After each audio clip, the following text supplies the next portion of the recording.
പുറപ്പാട് 12:13 പറയുന്നു, നിങ്ങൾ ഇരിക്കുന്ന വീടുകളിൽ രക്തം നിങ്ങൾക്ക് ഒരു അടയാളമായിരിക്കും. ഞാൻ രക്തം കാണുമ്പോൾ ഞാൻ നിങ്ങളെ കടന്നുപോകും. ഈ വാക്യം ആദ്യത്തെ പെസഹയെ സൂചിപ്പിക്കുന്നു. അവിടെ ദൈവം ഇസ്രായേല്യരോട് ഒരു കളങ്കമില്ലാത്ത കുഞ്ഞാടിനെ ബലിയർപ്പിച്ച് അതിന്റെ രക്തം അവരുടെ വാതിൽപ്പടികളിൽ പുരട്ടാൻ നിർദ്ദേശിച്ചു.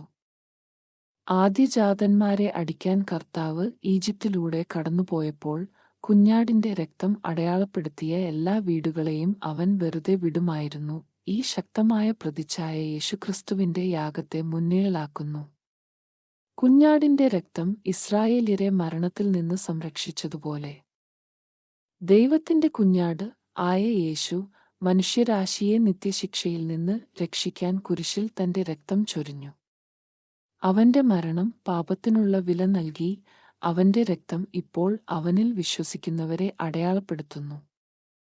യേശുവിന്റെ ബലി നിമിത്തം ദൈവത്തിന്റെ ന്യായവിധി വിശ്വാസികളെ കടന്നുപോകുന്നു.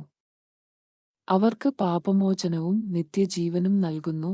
പാപരഹിതനായ യേശുവിനെപ്പോലെ പെസഹ കുഞ്ഞാട് വിശുദ്ധിയെ പ്രതീകപ്പെടുത്തുന്നു.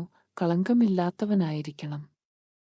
പെസഹ ചൂണ്ടിക്കാണിച്ചത് അവന്റെ ക്രൂശീകരണം നിറവേറ്റി അന്തിമവും പൂർണ്ണവുമായ യാഗം.